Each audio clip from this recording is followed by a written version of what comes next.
अस्सलाम वालेकुम dear students, welcome to my YouTube channel maths package. बच्चों, आज हम 9th class new course mathematics इसकी एक्सरसाइज 2.2 स्टार्ट करने लगे हैं। देखिए, सबसे पहला क्वेश्चन है express each of the following in logarithmic form. हमने ये वाले जो नंबर्स नीचे दिए जा रहे हैं ना, इनको लोगारिथमिक फॉर्म में लिखना है। सबसे पहले देख लेते हैं कि ये लोगारिथम वाली फॉर्म जो है ना, ये होती कौन सी है। बच्चों, यहाँ पे ना एक दो इंपॉर्टेंट बातें हैं, आप लोगों ने इनको माइंड में रखना है।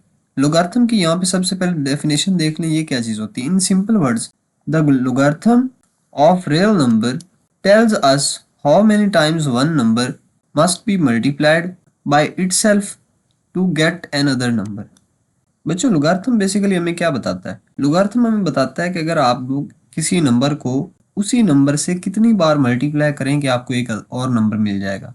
यानी कि यहाँ पे अगर मैं 10 को बच्चों मल्टीप्लाई करूँ ना 3 टाइम्स, तो मुझे इसका आंसर क्या मिलने वाला है? 1000 मिलने वाला है। तो अगर मैं यहाँ पे लॉग ऑफ 1000 ले लूँ और इसकी यहाँ पे बेस में ले लूँ 10, तो इसका जो आंसर मुझे मिलेगा वो 3 मिलेगा। यानी कि लॉग मुझे यहाँ पे क्या बता रहा है? लॉग मुझे बेसिकली बता रहा है कि इसकी पावर कितनी आएगी अगर आप इसकी बेस 10 बना के लिखते हैं तो बच्चों, लोगारिथम जो है ना, हमें ये वाली जो पावर होती है ना, इसको फाइंड करने में आसानी पैदा करता है। अच्छा बच्चों, यहाँ पे ना इसकी लोगारिथम की ना स्टैंडर्ड फॉर्म दी हुई है, इसको आप लोगों ने लाजमी याद कर लेना है।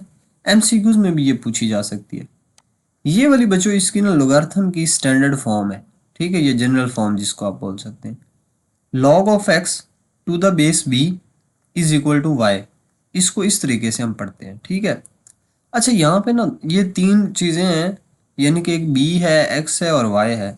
इन तीनों के आप लोगों ने नाम भी याद करने हैं। ये जो y है ना, इस y को हम बोलते हैं कि ये एक्सपोनेंट है, यानी कि ये पावर है। जैसे हमने यहाँ पे ये एग्जाम्पल में भी देखा कि ये जो आगे आंसर आ रहा होता है ना लॉग का, ये बेसिकली हमारे पास वो पावर आ रही होती है।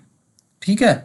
तो इसको आप लोगों ने याद रखना है कि ये जो y होता है ना, इसको हम एक्सपोनेंट बोलते हैं। ये नीचे लिखा हुआ भी है, y इज द एक्सपोनेंट और logarithm of x to the base b।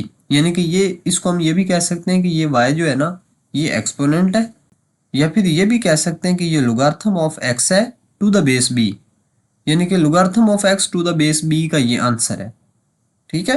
अच्छा, दूसरा, बहरहाल इसको आप एक्सपोनेंट से याद रखें तो ज़्यादा बेहतर है। अच्छा बच्चों, इसके बाद हम बात करते हैं x की। यहाँ पर x जो है ना, ये बच्चों बेसिकली क्या चीज़ होती है? ये एक रिजल्ट होता है। ठीक है। या इसको ये भी कह सकते हैं कि ये वो वाला नंबर है whose logarithm is being taken, कि जिसका आपने लोगारिथम चेक करना है। यानी कि जिसको आपने चेक करना है कि ये वाला नंबर हमारे पास कैसे बनेगा। जैसे यहाँ पे हमारे पास ये 1000 है ना, तो ये 1000 वो वाला नंबर है जिसका हम लॉग ले सकते हैं, और लॉग लेने के बाद हमारे पास इसका कोई ना कोई आंसर आएगा। और ये जो बेस होता है ना, ये बी, ये बेस है, ये सिंपल आपको याद रहेगा। बेस बेसिकली वो नंबर होता है जिसकी ऊपर पावर होती है, तो नीचे जो नंबर होता है जिसकी कुछ ना कुछ पावर बनी हो, तो उस नंबर को हम कहते हैं कि ये बेस है। बहरहाल, अगर हम ना इस चीज़ को कन्वर्ट करके लिखें ना, ये जो लॉग की हमारे पास जनरल फॉर्म होती है ये वाली, अगर इसको हम कन्वर्ट करके पावर फॉर्म में लिखना चाहें, एक्सपोनेंट फॉर्म में, तो वो ये वाली है।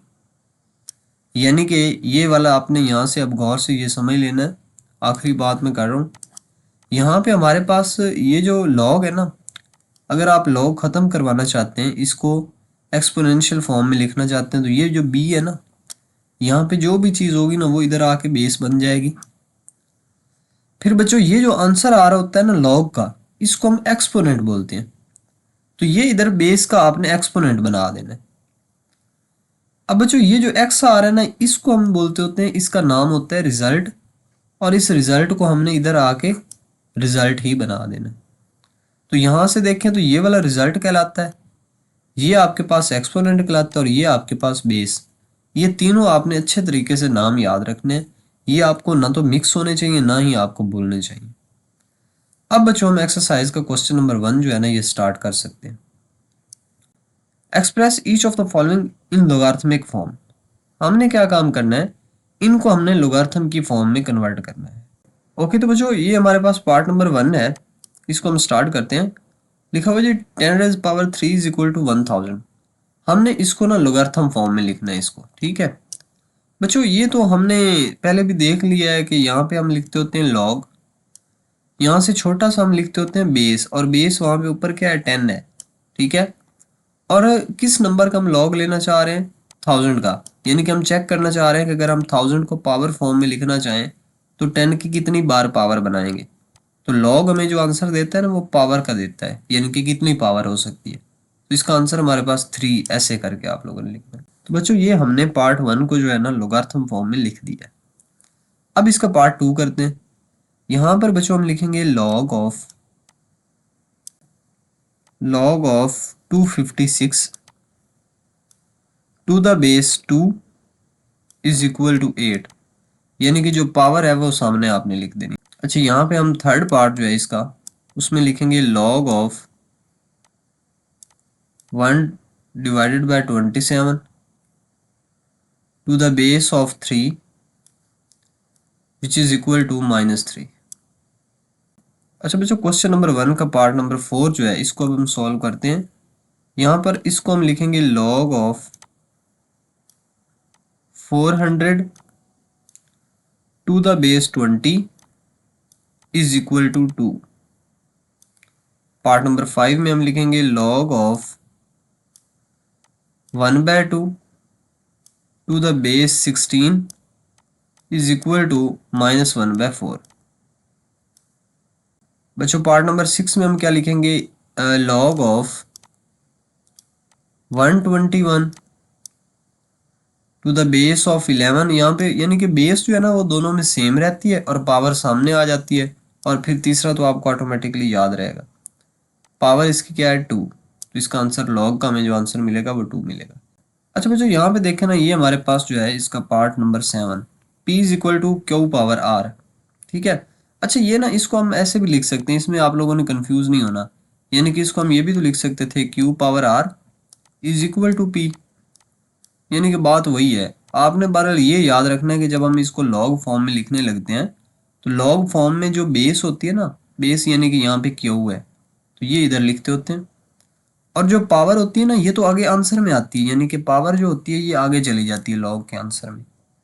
और ये जो रिजल्ट इधर आया खड़ा होता है ना ये हम इधर लिखते होते हैं, ये हमारे पास पी आ जाएगा, यानी कि ये हमारे पास आ चुका है log of p to the base q which is equal to are.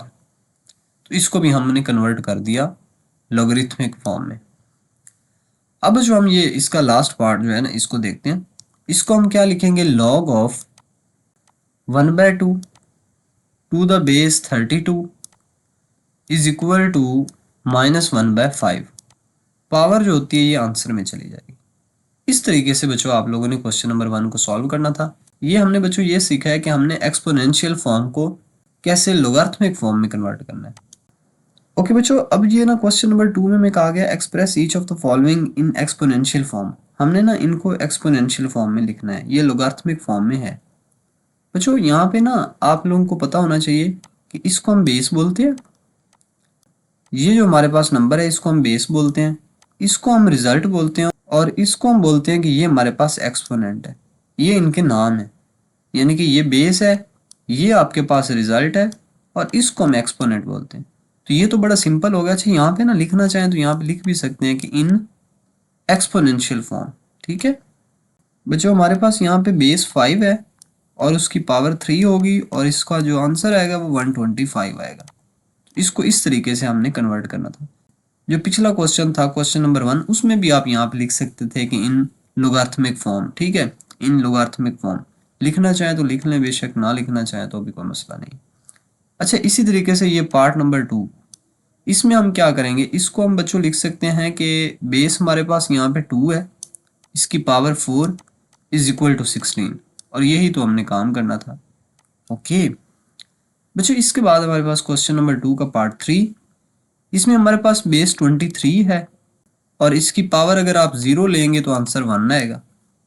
Part 4 base 5 है बच्चों, इसकी अगर पावर 1 लेंगे तो आंसर 5 आएगा, ठीक है। यहाँ पे बच्चों बेस 2 है और 2 की हम पावर क्या लिखेंगे, -3, और इसका जो रिजल्ट है वो हमें मिलने वाला है 1/8। इसके बाद बच्चों हमारे पास पार्ट 6, इसको हम लिखेंगे बेस हमारे पास यहाँ पे 9 है और बच्चों इसका जो हमारे पास एक्सपोनेंट है ना ये 1/2 है, यानी कि उधर जो आंसर आया खड़ा होता है ना उसको हम एक्सपोनेंट बोलते हैं। और इसका जो रिजल्ट होता है ये लॉग के साथ जो भी चीज़ होती है ना इसको हम रिजल्ट बोलते हैं, यानी कि इसको हम 3 लिखेंगे। अच्छा बच्चों इसको हम कैसे लिख सकते हैं, बेस हमारे पास 10 है और 10 की पावर क्या होनी चाहिए 5, और इसका जो आंसर आएगा ये आ जाएगा आपके पास ये वाला नंबर। अब बच्चों इसका लास्ट पार्ट हमारे पास पार्ट नंबर 8, इसको हम लिख सकते हैं कि हमारे पास बेस 4 है और इसकी जो पावर लिखनी है वो हमने -2 लिखनी है और इसका जो रिजल्ट आएगा वो आएगा 1/16। क्वेश्चन नंबर 3 में कहा गया find the value of x in each of the following. हमने बच्चों यहाँ से ना x की वैल्यू फाइंड करनी है सभी में से, ठीक है। कहीं पे ना हमें, ये मैंने आपको पिछले क्वेश्चन में बताया है, इसको हम बेस बोलते हैं बच्चों, इसको हम बेस बोलते हैं और ये जो हमारे पास होता है ना इसको हम बोलते हैं ये रिजल्ट है और इसको हम बोलते हैं कि ये हमारे पास एक्सपोनेंट है। ये हमने पिछले क्वेश्चंस में सीखा है। अब बच्चों यहाँ पे क्वेश्चन नंबर 3 के अंदर ना कुछ पार्ट में हमने इसकी बेस फाइंड करनी है, जैसे कि यहाँ पे पार्ट नंबर 1 में। कुछ क्वेश्चन जैसे कि पार्ट नंबर 2 है, इसमें आप लोगों ने ये जो एक्सपोनेंट है ये फाइंड करना है, और कुछ में हम यहाँ पे ये जो रिजल्ट होता है ये वाला भी फाइंड कर रहे होंगे। तो बहरहाल हमने यानी कि हर क्वेश्चन में x की वैल्यू फाइंड करनी है। ये बड़ा सिंपल सा क्वेश्चन है, इसको हम ना यहाँ पे सबसे पहले इसका सोल्यूशन लिख लेते हैं। बच्चों यहाँ पे हम इसको लिख लेते हैं इन एक्सपोनेंट फॉर्म, ठीक है। यहाँ पे लिखेंगे इन एक्सपोनेंशियल फॉर्म। बच्चों अगर एक्सपोनेंशियल फॉर्म में लिखना चाहें तो हम इसको लिख सकते हैं बेस हमारे पास x है, इसकी पावर 3 है, इज इक्वल टू 64 है। यहाँ से ना आप ऐसे करें, x की पावर 3 को कुछ ना कहें, ये जो 64 है ना इसको भी कुछ ना कुछ पावर बना के लिख दें, यानी कि 4 की पावर हम इसको 3 लिख सकते हैं। अब बच्चों यहाँ से आप देखें ना तो अगर ये दोनों साइड में कंपेयर करवाऊं तो यहाँ से ना वाज़े पता चल रहा है कि x इज इक्वल टू 4 है। एक तो आप इसका डायरेक्ट आंसर भी लिख सकते हैं, और बच्चों दूसरा आप लोग काम क्या कर सकते हैं, इसकी पावर बाकायदा जो है ना खत्म करवाते हैं। यानी कि कैसे खत्म करवाएंगे, अगर ये पावर 3 है तो हम दोनों साइडों पे क्यूब रूट ले लेंगे, ठीक है। यहाँ पे लिख देते हैं taking cube root on both sides.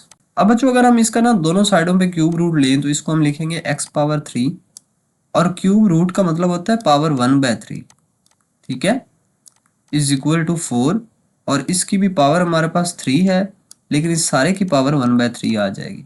ये हमने दोनों साइडों पे क्यूब रूट लिया है। अब बच्चों यहाँ पे ये जो हमारे पास 3 है ना और ये 3 आपस में कैंसिल, x बच जाएगा और ये इक्वल आ जाएगा 4 के, इधर भी हमारे पास 3 से 3 कैंसिल हो जाएगा। तो ये हमारे पास x का आंसर आ चुका है, यही हमने फाइंड करना था।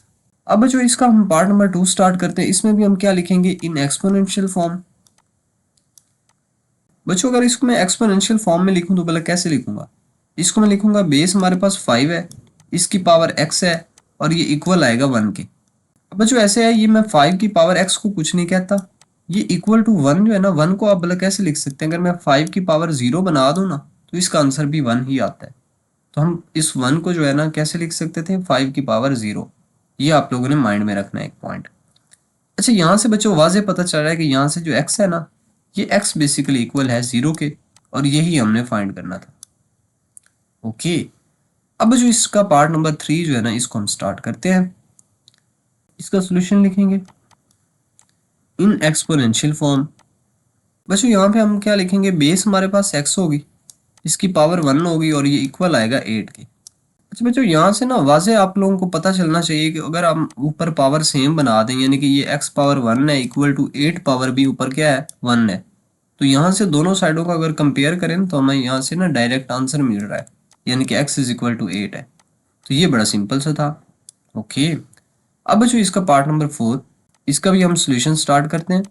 यहाँ पे लिखेंगे इन एक्सपोनेंशियल फॉर्म, और बच्चों यहाँ पे हमारे पास बेस 10 है और इसकी पावर है -3 इज इक्वल टू x। हमने इस x की वैल्यू फाइंड करनी। अच्छा बच्चों ऐसे करते हैं, बच्चों ये जो 10 की पावर -3 है ना, इसको हम पॉजिटिव अगर बनाना चाहें तो ये हम इसको लिख सकते हैं 10 की पावर नीचे आके 3 which is equal to x।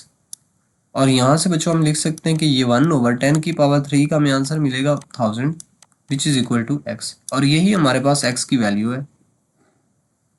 Okay बच्चों इसका हम नेक्स्ट पार्ट देखते हैं। नेक्स्ट पार्ट है हमारे पास पार्ट नंबर 5। इसको भी बच्चों हम इन एक्सपोनेंशियल फॉर्म में सबसे पहले लिख लेंगे। यहाँ पे लिखते हैं इन एक्सपोनेंशियल फॉर्म, जो एक्सपोनेंशियल फॉर्म में हम बेस इसकी 4 लिखेंगे और पावर हमारे पास 3/2 आएगी और is equal to x। Okay बच्चों, इसको हम ऐसे कर सकते हैं कि 4 को हम लिख सकते हैं 2 की पावर 2, लेकिन इसकी ऊपर वाला पावर क्या है, 3/2 है। ओके, और ये किसके इक्वल है, x के। बच्चों यहाँ से ना ये 2 और ये 2 आपस में कैंसिल, तो बाकी 2 की पावर 3 बच जाएगा और ये इक्वल आ जाएगा x के। अच्छा, यहाँ पे 2 की पावर जो 3 होता है ना, इसका आंसर हमारे पास 8 आता है और ये इक्वल आ जाएगा x के। अच्छा, ये हमारे पास x का आंसर है। अब बच्चों ऐसे है, इसको भी हम सॉल्व करेंगे। इसके भी सोल्यूशन में हम क्या लिखेंगे, in exponential form. In exponential form इसको हम लिख सकते हैं 2 की पावर 2 यानी कि बेस है और इसकी पावर हम लिख सकते हैं x इज इक्वल टू 1024।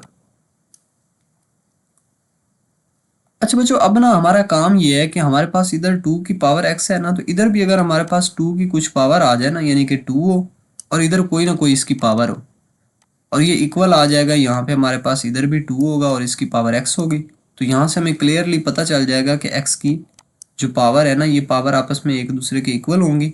तो x का क्या आंसर है, ठीक है। तो यहाँ पे सबसे पहले हम इसको पावर फॉर्म में लिख लेते हैं, 10/4 को। अगर आप ना इसको पावर फॉर्म में लिखना चाहते हैं तो इसको आपने हर बार 2 पे ही डिवाइड करना है। 2 5 10, ओके, 2 1 2, 2 2 4, फिर से 2 पे 2 2 4, 1 11, 2 5 10, 2 6 12, 2 1 2, 2 2 4, 2 8 16, 2 6 12, 2 4 8, 2 3 6, 2 2 4, 2 1 2, 2 6 12, 2 8 16, 2 4 8 एंड 2 2 4, और फिर ये हमारे पास 2 1 2। अच्छा, इसको पावर फॉर्मूला क्या लिखेंगे, ये 1 2 3 4 5 6 7 8 9 एंड 10, 2 की पावर 10। तो बच्चों यहाँ पे इसकी जो 2 की पावर है ना, ये हमारे पास 10 आंसर आ चुका है, यानी कि 2 की पावर इसको हम लिख सकते हैं, ये 10 है। तो यहाँ से क्लियरली पता चल रहा है कि x जो है ना, ये इक्वल है 10 के और यही हमारे पास x का आंसर है। अगर आप लोगों को वीडियो अच्छी लगी है तो वीडियो को लाइक कर दें, चैनल को सब्सक्राइब कर दें ताकि मज़ीद आने वाली वीडियोस भी आप तक पहुंच सकें। Thank you for watching. अल्लाह हाफिज़।